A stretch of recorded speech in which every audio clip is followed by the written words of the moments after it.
Shalom saudaraku, yuk, mulai hari ini, kita membaca Injil Matius 13 ayat 1-58. Tetapi jangan lupa saudaraku, untuk klik subscribe dan loncengnya bagi yang belum mengklik, dan bagi yang sudah tidak perlu mengklik lagi, tetapi cukup hanya mengklik tanda berikut. Matius 13 ayat 1-58. Perumpamaan seorang penabur, 1. Pada hari itu keluarlah Yesus dari rumah itu dan duduk di tepi danau. 2. Maka datanglah orang banyak berbondong-bondong lalu mengerumuni dia, sehingga ia naik ke perahu dan duduk di situ, sedangkan orang banyak semuanya berdiri di pantai. 3. Dan ia mengucapkan banyak hal dalam perumpamaan kepada mereka. Katanya, adalah seorang penabur keluar untuk menabur. 4. Pada waktu ia menabur, sebagian benih itu jatuh di pinggir jalan, lalu datanglah burung dan memakannya sampai habis.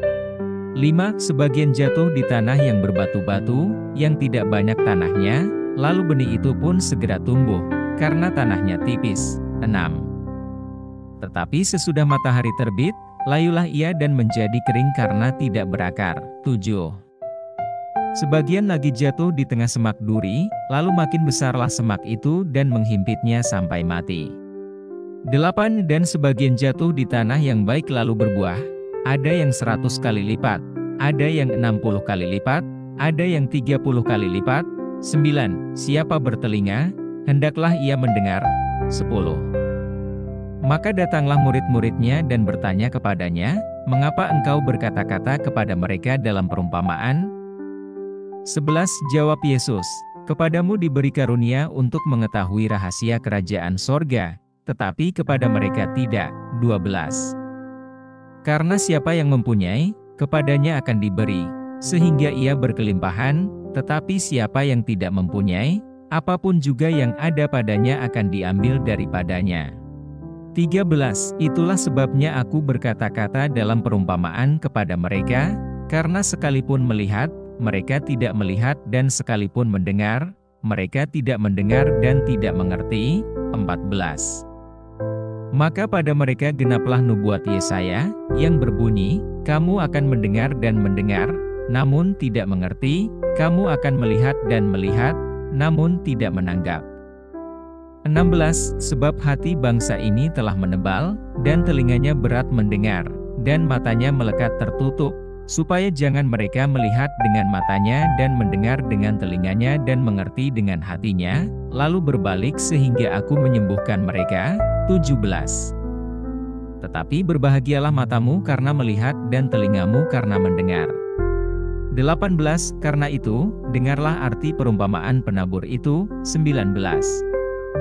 Kepada setiap orang yang mendengar firman tentang kerajaan sorga, tetapi tidak mengertinya, datanglah si jahat dan merampas yang ditaburkan dalam hati orang itu, itulah benih yang ditaburkan di pinggir jalan.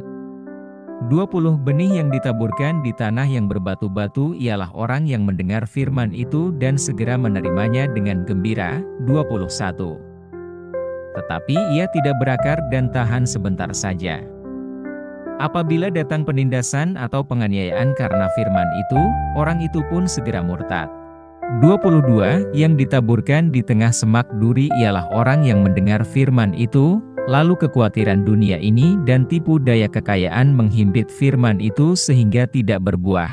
23. Yang ditaburkan di tanah yang baik ialah orang yang mendengar firman itu dan mengerti, dan karena itu ia berbuah, ada yang 100 kali lipat, ada yang 60 kali lipat, ada yang 30 kali lipat. Perumpamaan tentang lalang di antara gandum. 24. Yesus membentangkan suatu perumpamaan lain lagi kepada mereka, katanya, hal kerajaan sorga itu seumpama orang yang menaburkan benih yang baik di ladangnya. 25. Tetapi pada waktu semua orang tidur, datanglah musuhnya menaburkan benih lalang di antara gandum itu, lalu pergi. 26. Ketika gandum itu tumbuh dan mulai berbulir, nampak jugalah lalang itu. 27. Maka datanglah hamba-hamba tuan ladang itu kepadanya dan berkata, Tuan, bukankah benih baik, yang Tuan taburkan di ladang Tuan? Dari manakah lalang itu? 28 Jawab Tuan itu, seorang musuh yang melakukannya. Lalu berkatalah hamba-hamba itu kepadanya, jadi maukah Tuan supaya kami pergi mencabut lalang itu? 29. Tetapi ia berkata, jangan, sebab mungkin gandum itu ikut tercabut pada waktu kamu mencabut lalang itu. 30 Biarkanlah keduanya tumbuh bersama sampai waktu menuai.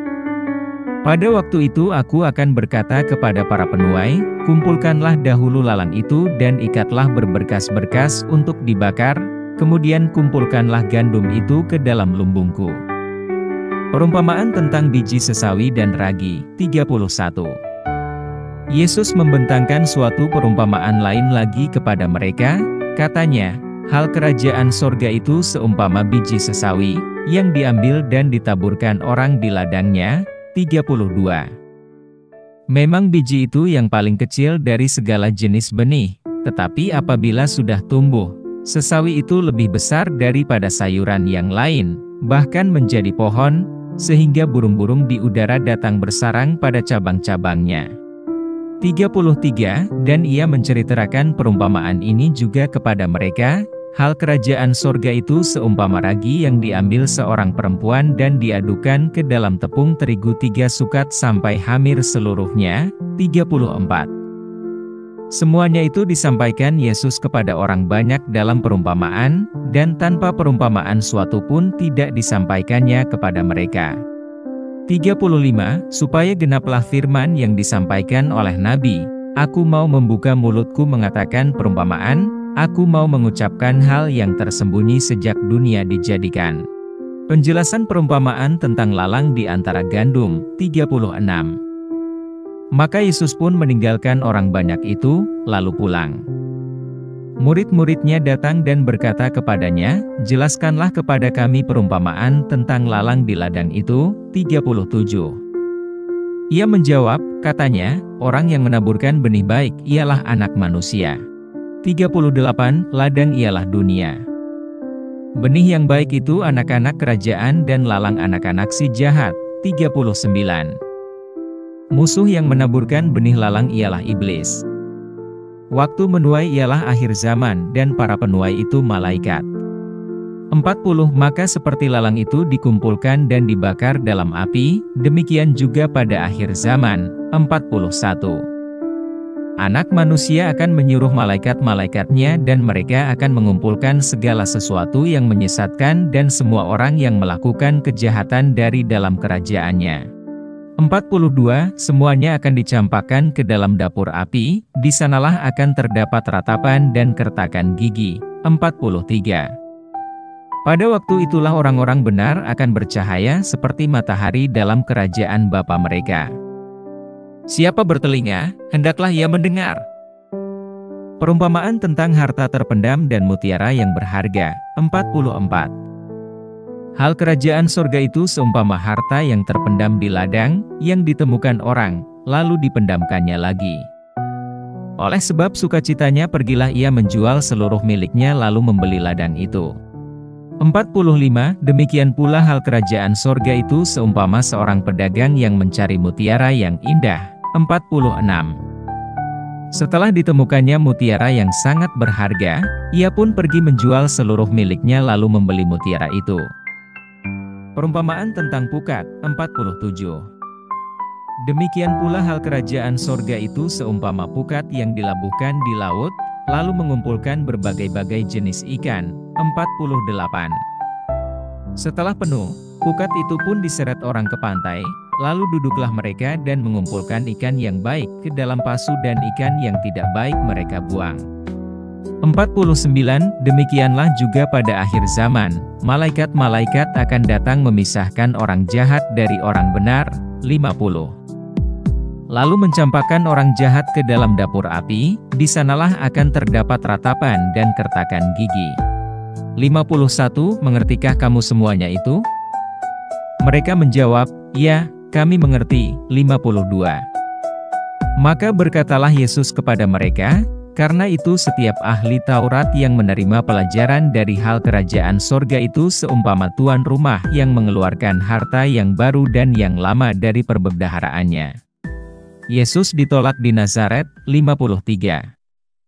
Setelah Yesus selesai menceritakan perumpamaan-perumpamaan itu, ia pun pergi dari situ. 54. Setibanya di tempat asalnya, Yesus mengajar orang-orang di situ di rumah ibadat mereka. Maka takjublah mereka dan berkata, "Dari mana diperolehnya hikmat itu dan kuasa untuk mengadakan mujizat-mujizat itu?"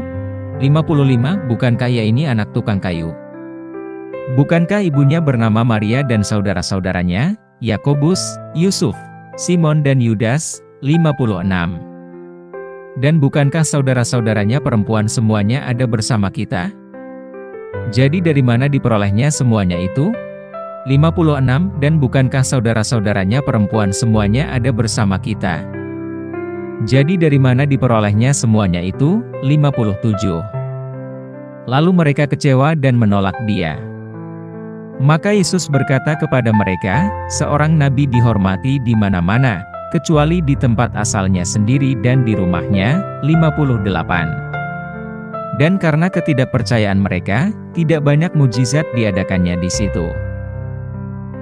Demikian bacaan kita dari Injil Matius bab 13.